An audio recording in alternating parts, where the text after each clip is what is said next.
Alright, hello everybody, and welcome back to our Torn Asunder campaign playthrough. This is a custom campaign made by a player, and actually not just any player, the player who created the Imperial Commander 2 app, Noldorian, has created this custom campaign by taking existing missions and restructuring them into a cohesive narrative and a 12 mission campaign, so a long one. And because it's so long, I decided I'm not going to post the playthroughs of the the last two missions that I played. So after we did Bunker Buster, I played Reclassified, which was Davith's side mission. We played that mission as a group together with actual players in a Bespin Gambit campaign. So you can go check out that playthrough if you want to see the whole mission get played through. Just to be clear, I mean that before this campaign, I played in another campaign that was the Bespin Gambit campaign. We played through that whole campaign as a group. You can go watch that. But that's a separate playthrough. I did record this playthrough of this mission, but I'm not going to be showing it on the channel because you guys can just go watch the other playthrough to see how the mission plays. What happened was, I mean, it was going pretty well, honestly. Davith was just kind of zipping around, scooping up all the clues with his insight checks, and Mac was able to interact with the two terminals needed to open the door very easily with expertise. And honestly, everything was going okay until the very end when the second to last round, Saska rushed up, pushed through a bunch of bad guys who had was in front of the safe that you have to collect to progress the mission. Needed to just make a single success on a tech attribute test because I had collected all the clues, so I only needed one success. It was tech. She had a device token, and she failed. Literally, blue, green, yellow, yellow attribute test completely failed, and so I didn't get the test. I was only able. That was my last activation for anyone that was close to that room, and so if you know how that mission works, you have to pick up the chest and then carry it. Your figure has to walk it over to another part of the map and be there at the end of the round. So obviously, since there were so many bad guys in that room, I had to pick it up with one action. Mac wasn't close enough to be able to use expertise, and even if he had been, there was no way, even with 2 move actions, he would have gone from that room to being where he needed to be with how many bad guys he would have had to push through. So lost that one, which is unfortunate because Davith really could have used his upgrade there that lets him ready one of his class cards. And then we played Into the Unknown, which we also played in the Bespin Gambit campaign. That one was still really hard, but I got lucky there and was able to... Actually, I couldn't remember where the terminal was, the third terminal. So I had to take a guess and go one way or the other, and if I'd gone the wrong way, I would have run out of time and lost, but thankfully I found it with Saska. Went the right way, found it, and was just barely able to get everybody back to the balcony. So we won that one, thankfully, and now we are, we've gotten some good upgrades here. I'm going to go over these in a second. But I want to talk about so those last 2 missions I played were on. I started playing on hard difficulty again.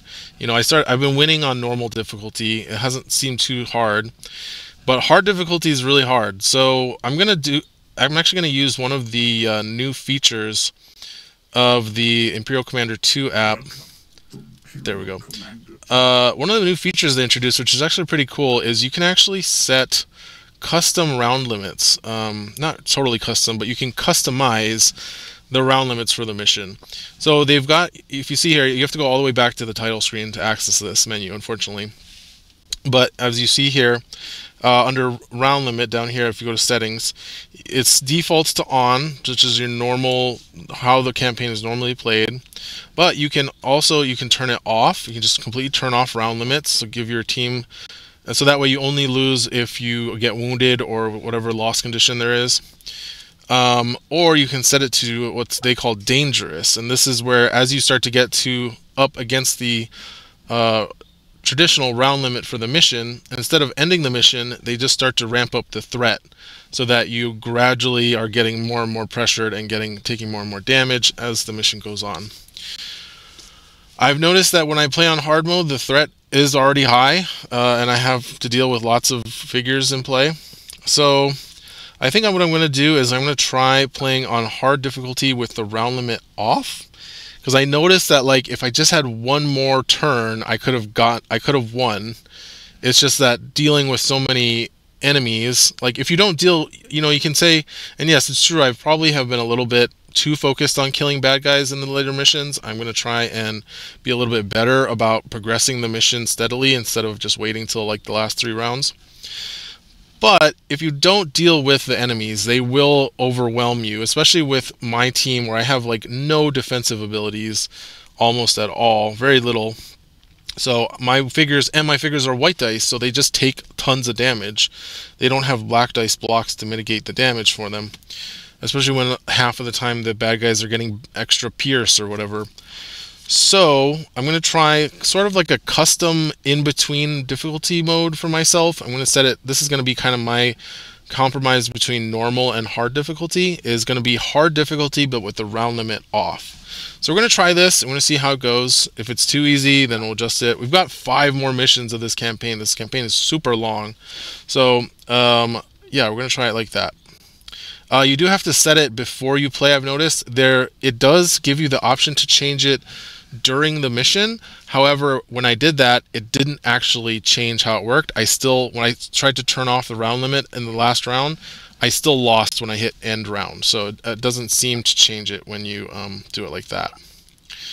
Alright, so going back into our rebels here, I just kind of want to show what we are cooking with as far as our current rebel setup, since we've skipped a couple missions and I've done a couple of upgrade stages. Oh, that's not it. Let's see. There we go. Alright, maybe I can make this. Okay, so let's start actually with Mern, because we've got some fun stuff going on with Mern here. So Mern, I actually ended up giving the DDC Defender because she recently, or not recently, but in the last couple of missions, I think at the end of the last one you guys saw me play, I got lead from the front, which gives all of her attacks bonuses based on how many ready rebel activation tokens there are, so basically how early she activates. All of her attacks get +1 damage, pierce 1, recover 1 damage, and +2 accuracy. I had the DDC Defender on Saska because I was trying to mess around with Blast and Gadgeteer with Underbarrel and stuff. And then I was like, wait, holy crap, this is a universal modifier that I can get on 3 attacks if I give the DDC Defender to Mern. So that's what I've been doing, and she's just been kind of blasting the whole time, always going first and just attacking 3 times in a round. The bad guys always just pop up in front of her every round because there's so much threat being used, so she never has to really move around. Honestly, it's been okay. I thought it would be way better, but it turns out that DDC Defender is just kind of a terrible weapon. Like, in terms of its stats, green-yellow with only a surge for +1, it's a pretty crap weapon. But the +1 pierce 1, recover 1, and +2 accuracy on all of the attacks, it makes it actually like decent. So it's a pretty decent, it's okay weapon. It's not great, but when you get attacked with it 3 times, it's been pretty good. And with the Underbarrel, so far I haven't been able to pull off Blast 3 times with it. Like, just always, I don't roll Surge or whatever. And yeah, so I just recently I've also got Rebel Propaganda. We got the locked chest in an earlier mission, so I'm having that on Mern until we find the key to unlock that. It's kind of a cool thing from Tyrants of Lothal. It's a supply card that you actually get to keep after the mission, and then you got to keep looking for the key in the supply deck. And then at the end of the very last mission, we just got Solidarity for her. So that says when another hero within 3 spaces rests, she recovers 2 strain. And when another hero within 3 spaces performs a move, she gets 2 movement points. So this will actually be really good with the DDC Defender strategy that we're going with, because it means that she never has to take strain to move, or not strain to move. She never has to give up one of her... Because if she gives up an action not attacking during her activation, she's technically losing 2 attacks instead of just 1. So by not having to spend actions during her activation to move around and get better line of sight to things, that'll make it easier to keep putting up DDC defender turns and attacking 3 times with lead from the front. So that's Myrn. She's basically never going to use false orders again, I think. Most likely. It's just way better to attack 3 times with lead from the front. So that's kind of weird and funny, but yeah, so that's Myrn. Next up, Davith. Man, we've been struggling with Davith a little bit. But I'm hopeful that now he's kind of got his full strategy unlocked with these upgrades. And we just got the lightsaber for him. I actually dumped a bunch of my item cards back to get the credits to buy this lightsaber for him. So you'll notice the Mandalorian helmet's gone. We had high impact guard for a hot minute, and we got rid of that so we could afford the lightsaber. I think we sold the responsive armor too. Like, this thing is expensive, but he really needed the attack upgrade. Kept the combat Vembrace because we're going to be rolling lots of greens and yellows and blues, and those have lots of single symbol sides that we can re-roll with the Vembrace. Also just really need the health. It hurts to lose the +1 health from the helmet. But in addition to, we got Fell Swoop after the last one you guys saw, and then since then we picked up Blindside, which really helps with increasing the damage output from Fell Swoop. I actually have been thinking that maybe I should have gotten Blindside first before Fell Swoop, but it's a fine. You really want both. They're a combo, because Fell Swoop lets you move 2 spaces then attack, which lets you trigger the Blindside. And the great thing about Fell Swoop is it hides you before you move. You become hidden, then you move up to 2 spaces, then perform an attack. So that's important because it gives you the hidden bonus for Blindside. So if you just use 4 speed of Blindside but you're not hidden, you don't get that extra damage. And then we've just got Fallen Leaf, so that's going to help us get all the surges we want so we can trigger Fell Swoop. That's been kind of an issue too, is that Fell Swoop is so surge hungry that it takes away our damage from our initial attack. Now that we've got Falling Leaf to add a yellow, plus our hidden from Covert Operative, most likely we're going to be able to get the full swoop or Fell Swoop and the full damage output from that first attack. So I'm hopeful Davith is going to be a little bit better. We're still going to have to manage his health, because if he gets wounded, it really hurts to lose 4 speed. And then we've got Mac. Mac also got a huge weapon upgrade after the very last mission that I played, which is the A12 sniper rifle. I had the hunting rifle on him, and I realized that wasn't a good combo because the hunting rifle doesn't have a surge for +2 damage, which I'm now realizing was really important. I probably should have kept the E11 on him, because that surge for Pierce 2 was not comboing with his ambush, which gives him Pierce 2 already, and Pierce 2 is kind of diminishing returns. But now we've got the A12. It's got a surge for +2 damage. The surge to gain a surge token is fine. Also, we don't always have to use ambush because now we have a surge for Pierce 2, and we can attack white dice figures without having to worry. And just 1D training has been awesome. Expertise has been awesome. Disengage has been a little bit of a mixed bag, mostly user error, I think, just not using it correctly sometimes. But Mac's going to be our heavy, hard hitter from range. And then finally we've got Saska. Saska has inherited the E11. I did get the plasma cell. I thought I would be using the DDC Defender with Gadgeteer to give her the underbarrel and the plasma cell to multiply the Pierce 1 from the plasma cell. But obviously lead from the front gives you +1 damage and Pierce 1 innately, so that one just felt better as a multiplier there. As I mentioned, she failed a tech test and failed me a mission for that, so I did end up picking up Toolkit for her, and it actually came up and was useful in the following mission after reclassified. So that lets her automatically succeed on any tech test, and it lets anybody else using Practical Solutions automatically succeed on their attribute tests. So that's great. Structural weakness has also been relevant. I faced a lot of sentry droids and probe droids in the last mission I used her in. I'm still kind of iffy about unstable device. I might actually give myself a do-over on that one. Maybe, I'm not sure. But Mac and Saska are both saving up. As you can see, they're both saving XP. So I should be able to get no escape for Mac on the next one, and something like, I think Power Converter was what I wanted to get for Saska. Actually, you know what? I might actually drop unstable device. It's been really bad. Yeah, I think I'm actually gonna drop this. Let's convert this to power converter. This one looks so much better. Each figure with one or more device token gains spend a strain when you declare an attack. If you use practical solutions, you may additionally replace one die in your attack pool with a different attack die of your choice. So this is actually yeah, this is going to be great with Saskia. I mean, attack with the E11, change a blue or a green, no, change a blue to a red, and then you just get the +1 surge from practical solutions to give you +2 accuracy, plus pierce 1, and then surge for +2. Something like that. I don't know. I'm going to try this out instead of the unstable device. So yeah, let's get rid of that. Oh, interesting. If you delete one, it doesn't give you... Oh, it did give her the XP back. Okay. So yeah, let's do that. I'm going to give her power converter. Normally, I don't think you can do that, but I think you can do it in the app play since it's solo. Okay, let's get into the mission here, finally. First, I do want to mention these little symbols here, these rebel symbols, they were this. I totally forgot that you're supposed to click on those to see if you get a forced mission. So I just noticed there's one on the current mission. I clicked on both of them, and for both ones I got, not this, but I got the Empire has no interest or something, and nothing happened. So there's no way I want... honestly, I don't want... There, that's what it said. The Empire uses resources elsewhere, nothing happens.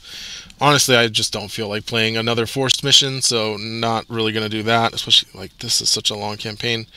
1, 2, 3, 4, 5, 6, 7, 8, 9, 10, 11, 12. Yeah, 12 missions. This is long.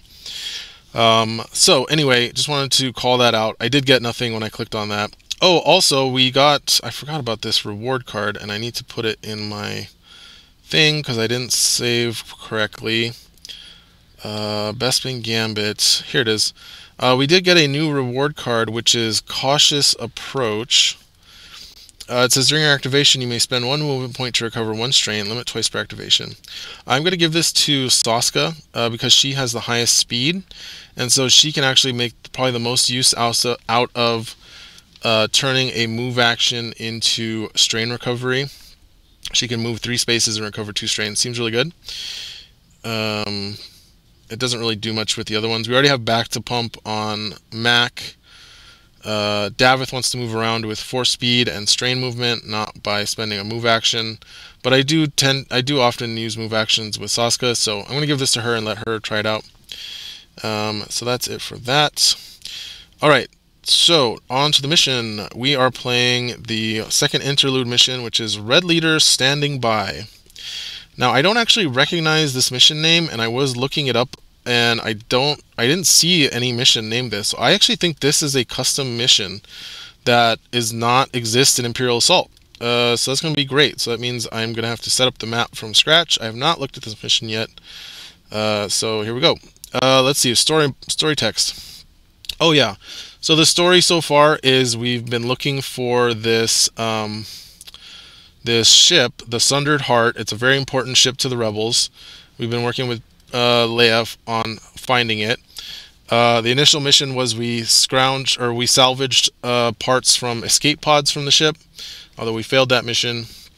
Then we tried to set up a long-range beacon to locate it, and that we failed that mission.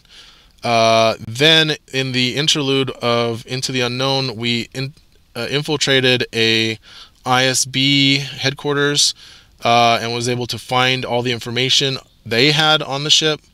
And it turns out it's located in...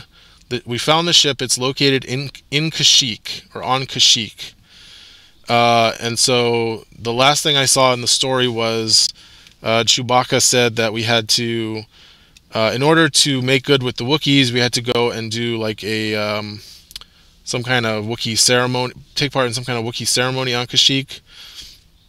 But I don't know if that's where we're at here. So let's see. This is the interlude. So it says, as ordered by Rebel Alliance High Command, you go in heavy pursuit of an Imperial convoy associated with their hunt for the Sundered Heart. This tip-off means that you'll hit the Empire unexpected, a blow to their forces High Command can't resist inflicting. Alright, let's get into the mission here. So no round limit, but we're going to do hard difficulty. Begin your mission.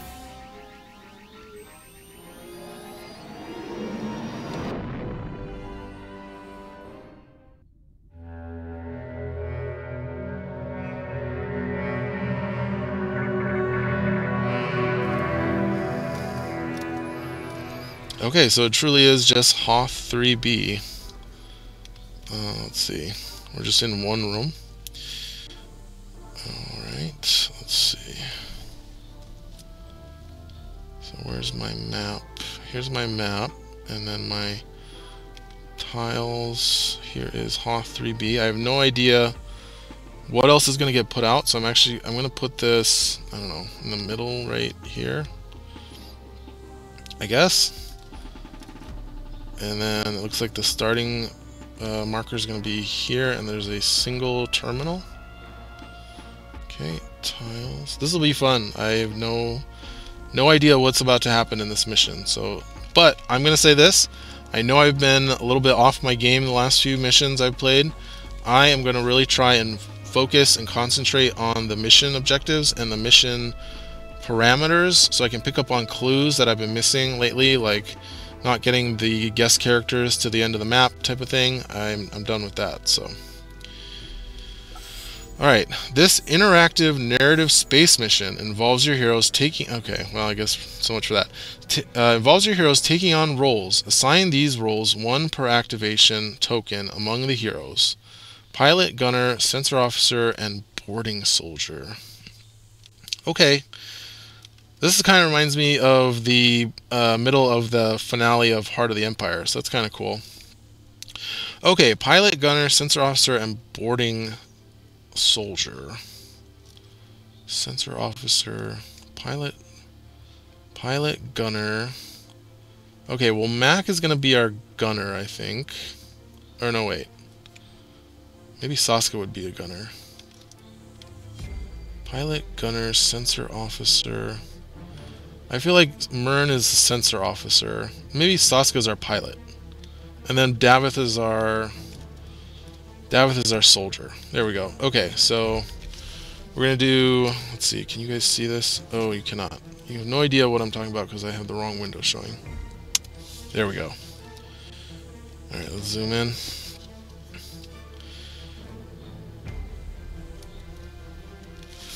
So we'll say I set a label. Soldier, gunner,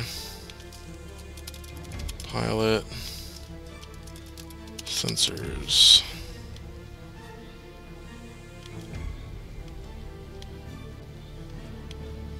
I guess let's put them down here. There, now you can actually read it.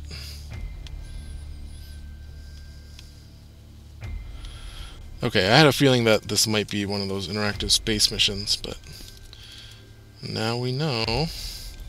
Okay, for this interlude, all heroes are considered adjacent to each other. Heroes can use skills and equipment for prompted tests and attacks with these limitations. Let me switch it over to this view. Once during the interlude, for each role a hero has, they can use cards and skills that must be exhausted. Once during the interlude, for each role a hero has, or use once per activation. Temporarily exhaust, or in the case of two roles, exhaust and flip the cards upon use. Once during the interlude, a hero can use a card that must be depleted. Okay, this is going to be short then, if we can only use each ability once per interlude. Heroes cannot rest, but can otherwise recover strain. Interact with the terminal to exit hyperspace and begin the battle. Okay, cool. Let's do it. You may interact with this terminal to exit from hyperspace. Let's do it. Place the following tiles. Okay, there's a token. Another token, another token. Okay, 4 tokens.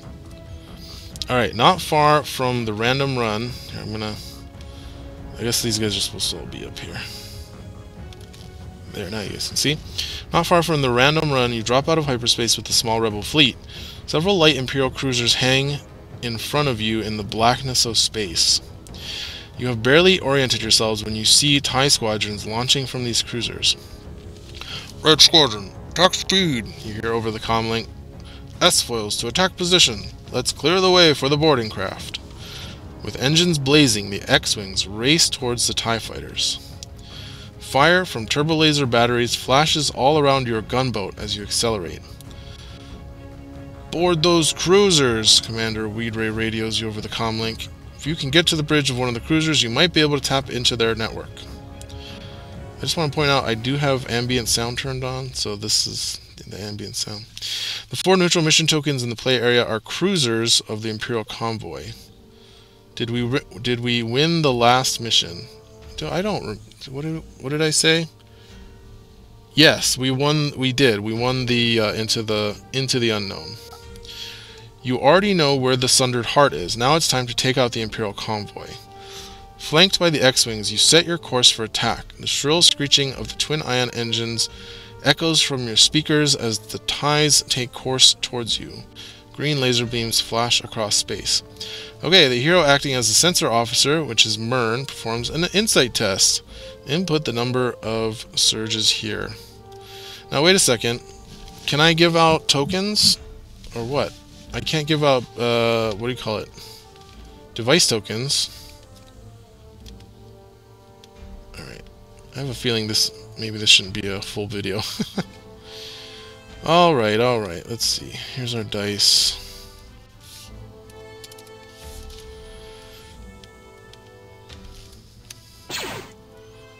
Alright, we got 2 successes. Sensor officer, fails to understand the attack vectors. Oh no, we had 3! We had 3! No! I want to quit now. How do I quit? I want to back up. Damn it. Alright, let's try that again. We have 1. Oh, the pilot and the gunner each perform a tech test. So we have 1, 2.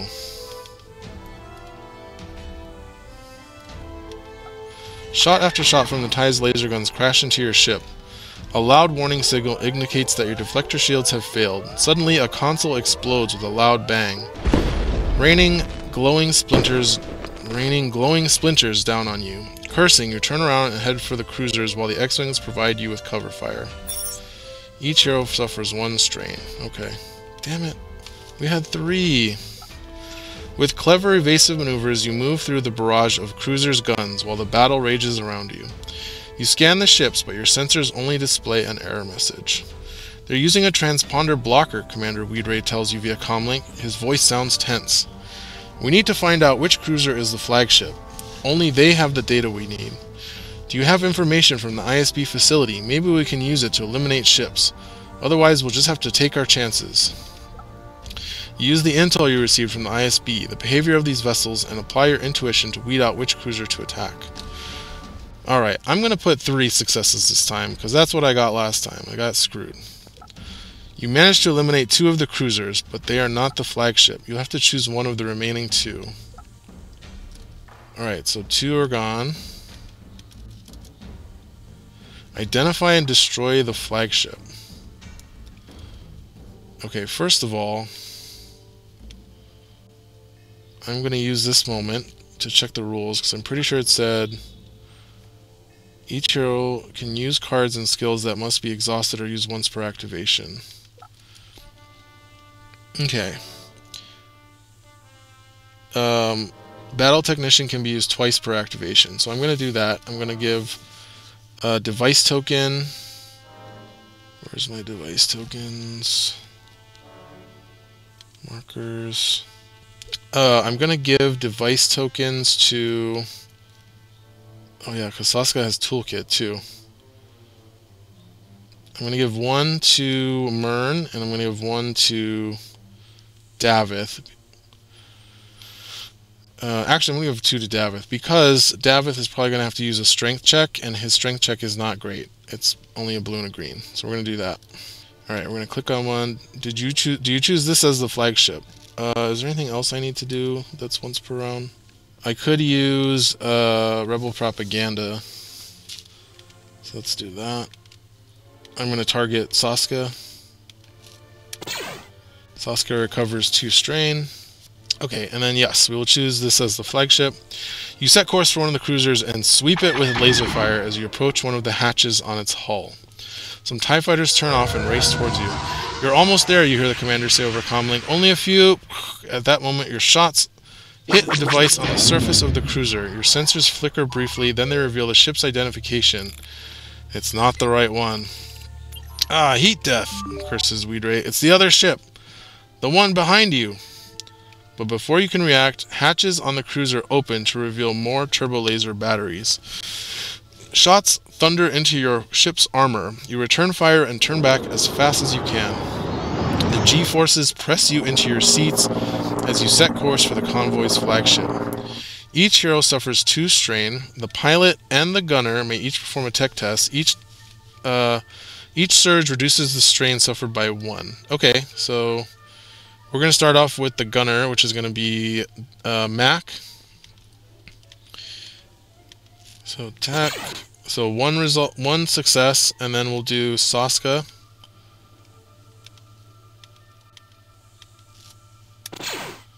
For 1 more, so we suffer 0 strain.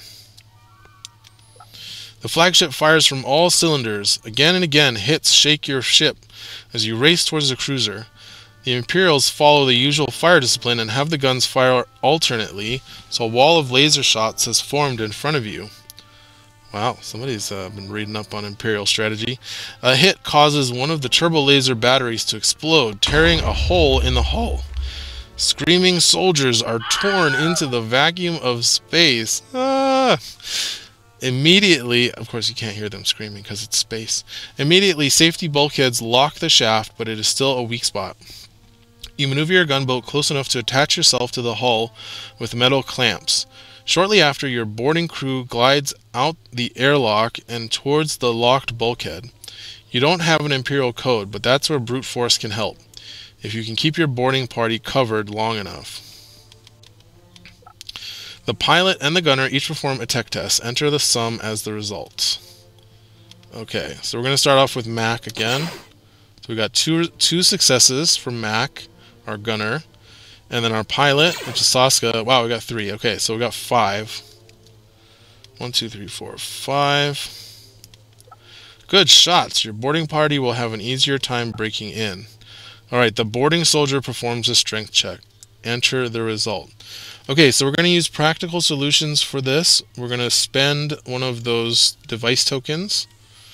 Or wait, is that how it works? While a figure declares an attack, while performing an attribute test, figure may discard 1 device token. Okay, so we're not going to use it yet. We're just going to roll. So we'll roll strength, which is blue and a green. Oh, 2 successes. I mean, is that fine? We needed 3 last time. Let's just do it. We're going to discard one of these device tokens and get +1 surge. Such a bulkhead is no obstacle for you. Hell yeah, we got a lightsaber. You pry it open with a Durasteel bar and enter the corridor of the cruiser where you can assemble. The corridor is bathed in red warning light, but no one is there yet. You advance with your weapons at the ready, and each hero recovers 1 strain. Great. As you move through the corridors of the cruiser, Commander Weedray's voice guides you via your comlinks. This is an Architons-class cruiser, he explains. Bear left and follow the white markings to the main turbolifts. You follow the commander's instructions until you come to the lift shafts. Immediately, stormtroopers open fire on you, who have barricaded themselves there against intruders. Each player readies all exhausted, even if used twice, cards. They may be used again as described in the mission info. Depleted cards remain unusable for the rest of the interlude. Okay. Okay, the boarding soldier may perform an attack with 1 weapon against a black dice. The Empire receives a defense bonus, receiving 1 block for each Imperial advantage it has. Current Imperial advantage is 3. Input how much damage is inflicted to the boarding soldier. Well, good news. We've got a lightsaber, and it's got Pierce 3. Oh, also, we are hidden. We should be starting hidden, not you guys. Davith is hidden because of Covert Operative. Also, we could use Falling Leaf here, which I think makes sense to do, since The surge is, or the Pierce 3 requires 2 surges. So we'll take a strain and use Falling Leaf. We get +1 surge from being hidden. And then the Ancient Lightsaber's attack dice is equal to our insight. So blue, green, yellow, with an extra yellow. So 2 yellows, a green, and a blue. Great. So let's see. 1, 2, 3, 4. We have 1, 2, 3, 4, 5 surges we can spend. I don't think we can use Fell Swoop here, right? Yeah, probably not. So we're just going to go Surge for +3 damage, and then Surge for Pierce 3. So that's 7 damage. Oh, we could use the Vembrace. Yeah, let's re-roll this yellow. Let's try to get more damage. Nice. There we go. 3, 6, 8, 9 damage. Pierce 3. That was pretty good. Oh, shoot. I didn't see that. I clicked away. And we can't... I wish it would give you a break so you could look at the log. But anyway, the stormtroopers died. I'm going to guess that's what it said.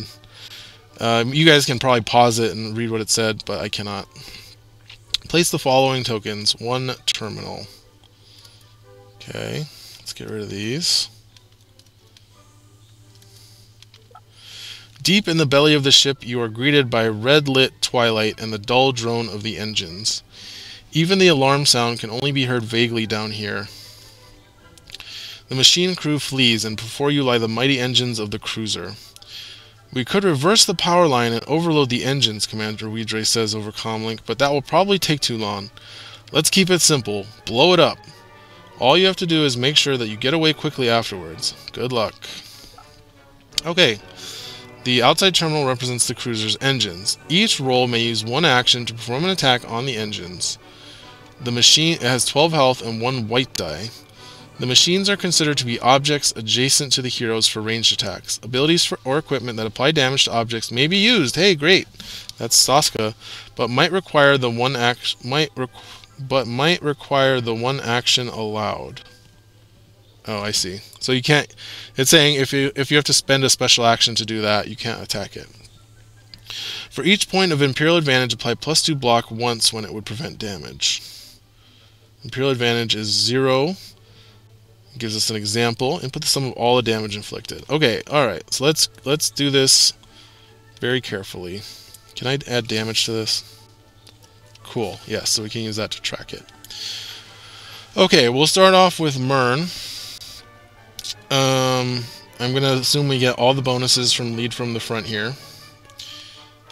But otherwise, this is going to be a pretty terrible attack. So, +1, Pierce 1.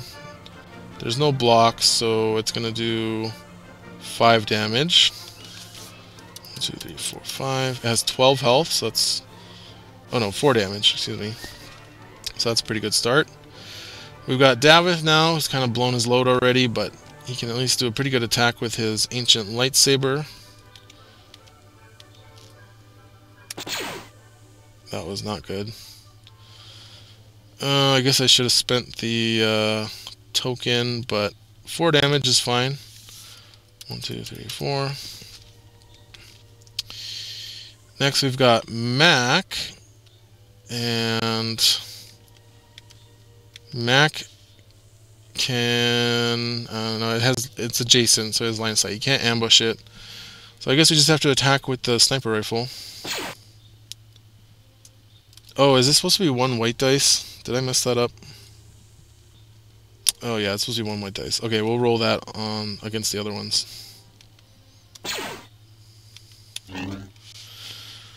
So this is going to be 1, 2, 3, 4.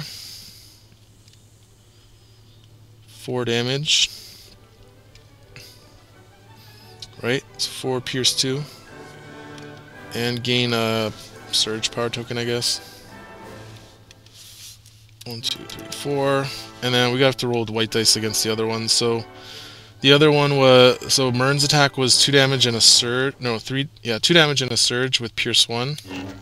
Okay, so blank. And then Davit's attack was 4 damage. Okay, so that got dodged. Unfortunate. 1, 2, 3, 4. Alright, so Sasuke gets to make the final attack, but at least Sasuke has structural weakness, and also I'm going to use... Oh, we totally forgot to use power converter on the last one. I'm going to use, now that I can use my abilities again, I'm going to take 2 strain for... Okay, I'm back. So, yeah, I think I took 2 strain. I'm going to take 2 device tokens. I might give one to... No, I'll just take 2. And then we have to attack this thing. So I'm going to spend a device token for practical solutions. So I get +1 surge. I'm going to use power converter, so I'm going to spend another strain. So that's kind of strain intensive now that I see it. To swap out a blue die for a red die, because the nice thing is we are adjacent to this thing when we're attacking it, so I don't need the extra accuracy from the blue die. And then we'll probably use structural weakness if they don't dodge. When attacking an object, apply +2 damage to the attack results. So we're getting +2 damage and +1 surge. And we're going to roll red and green. Okay, and we get Pierce 1 from Plasma Cell. And let's see what it rolls. It rolls a white. Oh, come on! No! Why did they give it a white die? It's standing right there. So I got 2 dodges, so I think we lose. It's a white die, right? 1 white die. Alright. 3 damage and there's 2. Okay, so maybe we don't lose. Let's see. So we did 8 damage to it. The plating on the engines is too strong. You fire shot after shot, but they just keep running. Finally, your comlink crackles. Strike team, move out, hisses Commander Weedray. There's a whole battalion coming in. Get out of there.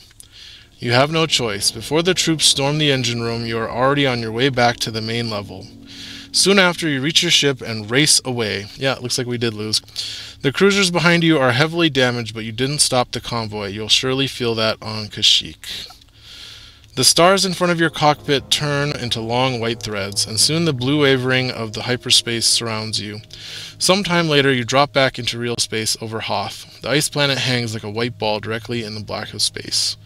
Heroes get 100 credits per hero. Heroes draw 2 Tier 2 equipment cards and 2 Tier 3 equipment cards. They may purchase any number of these cards. The price of each is reduced by 150 credits. Wow. Each. The prices of each. Record the Imperial Advantage value. When setting up the next mission, 6A or 6B, add that value as additional threat at the start of the mission during setup. 6 additional threat. Okay. But it was cool. It was a cool mission. It, again, felt very similar to the Heart of the Empire finale. But it was fun. And I do like this. So let's see. Let's do this now. Tier 2 and Tier 3 items. We don't get any XP, so we're not going to be doing that. But we did get... So we had 100 credits. We're getting 100 credits per hero, so we're going to have 500 credits to spend. Where are the items? Oh, here. Player area. Okay, 2 Tier 2, 2 Tier 3. So 2 Tier 2, Overcharger, garbage. Extra ammunition, kind of garbage. God, we got... Oh, wow, we got just a bunch of garbage. Okay. But we can't pass up these savings. Reduced by 150 credits each. Telescoping sights is terrible. While defending, to choose one attack so that attacking figure rerolls that die. Also really terrible. Extra ammunition is good, I guess. I mean, for 150 credits. Overcharger. Do we get this? Deplete this card when you declare an attack. Remove 1 die from the target's defense pool. I mean, I think Helmet is better than Overcharger. So I guess we'll get extra ammunition and reinforced helmet for 300 credits total. which is not bad. But I'm gonna have to rule that we can't sell these. So okay, 2 tier 2, 2 tier 3. It's probably fine that we drew those, because if we had drawn like big expensive weapons, we would have been in just as bad, right? So. Back at the base, you get your wounds treated before the quartermaster assigns you new equipment that was seized on the Imperial cruiser. Afterwards, you meet Leia Organa in the briefing room. Very good, beams the princess. You are as valuable to the Alliance in space battles as you are in ground ops. We know this. The Sundered Heart may have crashed on Kashyyyk. There are survivors who sent out a distress signal, but the Empire is already on its way. Kashyyyk is dangerous. Without knowledgeable guides, we could fail. We must make a decision. Do we search for the crew directly, or do we enlist the help of the Wookiees? Do you want to search directly for the crew, or enlist the help of the Wookiees? I don't know if I've played the Wookiee Warriors mission. Yeah, let's enlist the help of the Wookiees. The next active story mission is Celebration. Oh no, wait, I think that's Chewbacca's mission. End of the mission. Alright, so that's it. We don't really have to go through the rest of it. The next mission is going to be Celebration, but we have to choose our side mission first, so let's do that really quick. Alright, our side mission will be either paying debts or civil unrest. Let's see what the rewards are. Civil unrest gets populist support. I can zoom in on this. Deplete this card when threat is increased to reduce the amount by which threat is increased by 2 to a minimum of 0. So I wonder what that is in the app. Okay, so in the app it's been changed to deplete this card at the start of a round to immediately defeat a figure from an optional deployment with a figure cost of 2 or less. Okay, and then this one, paying debts, gives us Lady Luck. Exhaust this card while attacking and performing an attribute test to reroll all of your dice. Well, have we done paying debts before? I don't think so. I don't think we've done either of these. One of these is from Heart of the Empire, the other one's from Best Bang Gambit. Popular support actually sounds really good to deal with some of this threat. So we're going to do Civil Unrest as our next side mission. And we'll play that on the channel. Well, we'll find it. We'll see you guys next time.